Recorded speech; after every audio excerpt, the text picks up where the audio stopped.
성령님, 좋은 아침입니다. 이 시간 성령님을 초청합니다. 오늘도 내 안에 오셔서 하나님을 기쁘시게 해드릴 것을 소원하게 해주세요. 오늘 말씀을 통해 구체적으로 무엇을 해야 할지를 깨닫게 해주세요. 깨달은 것을 삶 속에서 실천할 수 있도록 도와주세요. 아멘. 오늘 함께 나누실 하나님 말씀은 로마서 4장 1절에서 12절까지 말씀입니다. 신앙은 자신이 죄인이라는 사실을 깨닫는 것으로부터 시작합니다. 자신이 죄인이며 죄인인 자신의 능력으로 구원받을 수 없다라고 하는 자각이 있을 때 우리는 구원자를 찾게 됩니다. 그러므로 내가 어떤 존재인지를 깨닫는 것보다 신앙인에게 중요한 것은 없습니다. 지난 시간 말씀을 통해 율법은 인간으로 하여금 죄인임을 깨닫게 할 뿐 구원의 자리로는 이끌지 못한다라고 하는 것과 그래서 율법 외에 하나님의 한 의가 나타나는데 그것은 예수 그리스도를 믿음으로 말미암아 모든 사람에게 미치는 하나님의 은혜라고 하는 사실을 깨달았습니다. 그동안 율법을 통해 인간의 행위, 노력을 통해 구원에 이를 수 있다는 인간의 생각은 잘못된 것이며 오직 하나님의 은혜로 예수 그리스도를 믿음으로만 구원을 얻을 수 있음을 살펴보았습니다. 오늘 본문을 통해서 바울은 이신층의, 즉 오직 믿음으로 의롭게 된다는 말씀의 근거를 아브라함에서 찾아 설명하고 있습니다. 즉 이신층의는 사도 바울은 개인의 생각이 아니라 하나님의 말씀임을 증언하는 것입니다. 그것도 왜 하필 아브라함을 그 증거의 인물로 내세우는지 그 이유가 중요합니다.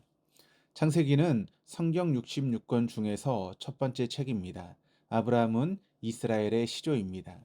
바울이 성경 첫 번째 책인 창세기, 이스라엘의 시조인 아브라함에서 찾았다라고 하는 것은 매우 중요한 의미를 담고 있습니다. 바울은 이신층의에 대한 근거가 성경 어디에선가 툭 튀어나온 말씀이 아니라 창세기 처음부터 나오는 말씀이다라고 하는 것을 강조하고 있기 때문입니다. 1절, 2절입니다. 그런즉 육신으로 우리 조상인 아브라함이 무엇을 얻었다 하리요? 만일 아브라함이 행위로서 의롭다 하심을 받았으면 자랑할 것이 있으려니와 하나님 앞에서는 없느니라. 아브라함이 의인이 되었는데 그의 행위로 된 것이라면 자랑할 것이 있겠지만 행위가 아니기 때문에 자랑할 것이 없습니다. 이 말씀을 들을 때 오해해서는 안 됩니다. 그러면 아브라함은 하나님을 믿는다고 하면서 행위는 하나도 없었다는 말인지 그리스도인은 행위는 아무렇게나 해도 된다는 식으로 오해해서는 안 됩니다. 아브라함은 헤브론에서 하나님과 교제하는 삶을 살았으며 조카 롯을 구원하기 위해 기도했습니다. 선한 행위는 구원의 조건은 아니지만 구원받는 자가 마땅히 행하며 살아야 할 책임과 의무입니다. 3절입니다. 성경이 무엇을 말하느냐? 아브라함이 하나님을 믿음에 그것이 그에게 의로 여긴 바 되었느니라. 첫째, 믿었습니다. 아브라함이 의인이 될 수 있었던 것은 하나님을 믿었기 때문입니다. 그렇다면 아브라함의 믿음이 자랑거리가 될 수 있지 않나? 믿었기 때문에 구원을 받았다라고 말한다면 그렇지 않습니다. 왜? 하나님의 은혜가 임하지 않았다면 믿을 수 없었기 때문입니다. 우상을 섬기던 아브라함이 먼저 하나님을 믿겠다고 나섰다면 자랑거리가 될 수 있습니다.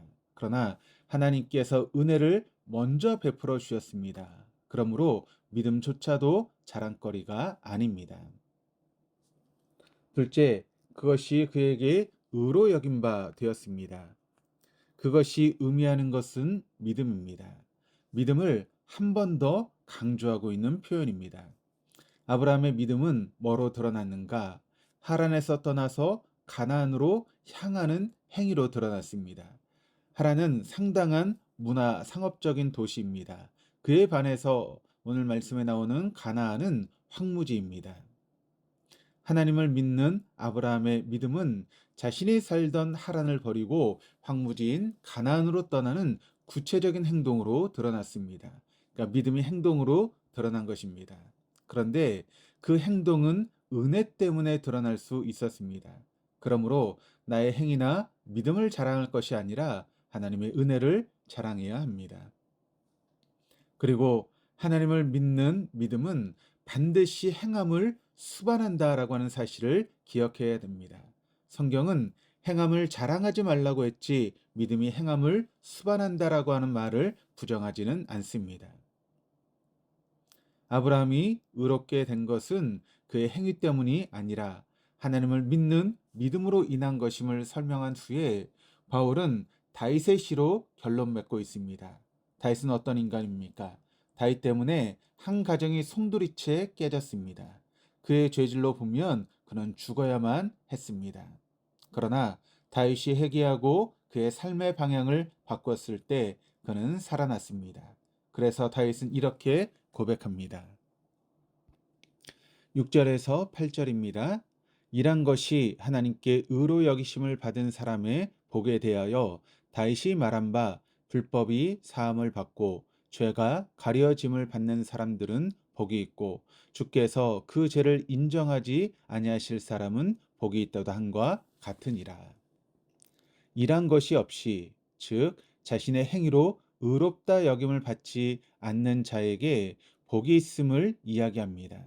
즉 다윗은 자기가 죽을 수밖에 없는 죄인임에도 불구하고 하나님께서 사해 주시니 얼마나 복된 인간인가를 찬양했습니다. 10절입니다.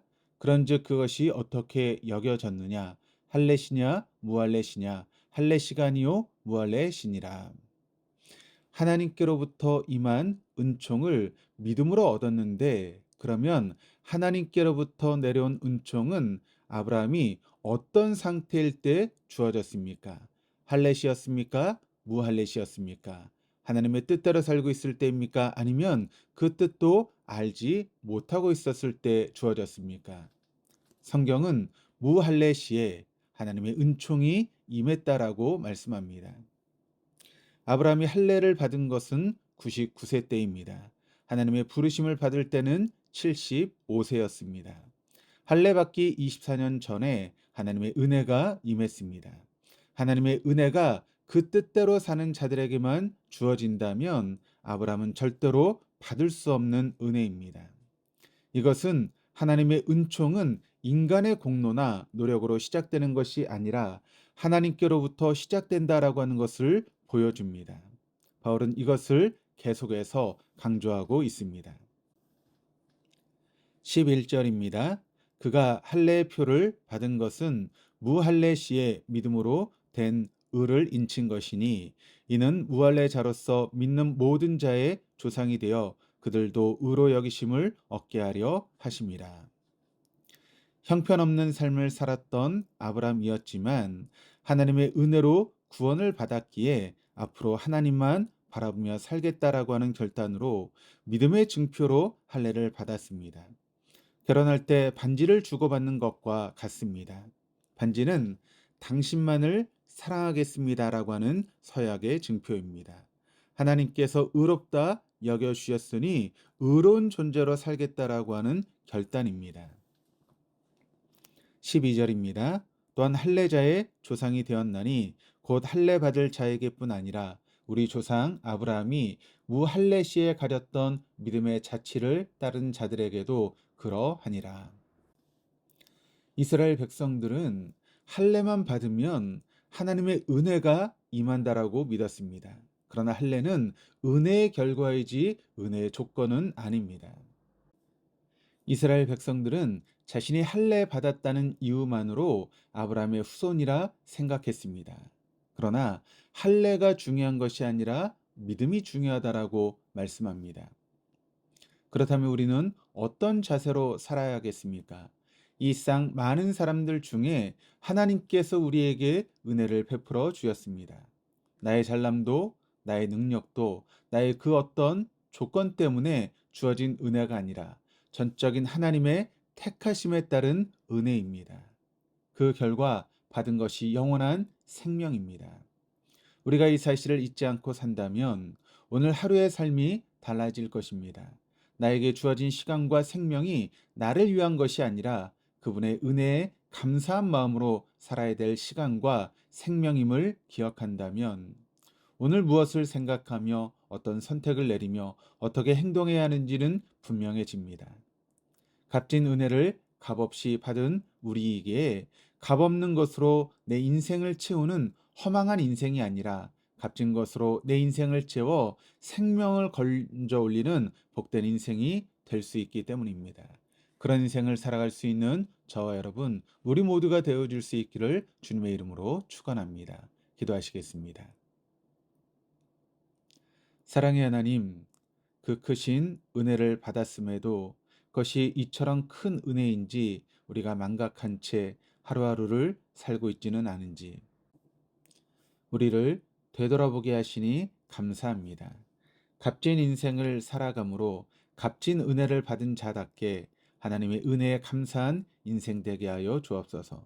주님의 사람으로 부끄럽지 않은 날들이 될 수 있도록 성령님과 동행하는 하루가 되게 하여 주옵소서. 감사드리며 우리를 구원하신 우리 주 예수 그리스도 이름으로 기도합니다. 아멘.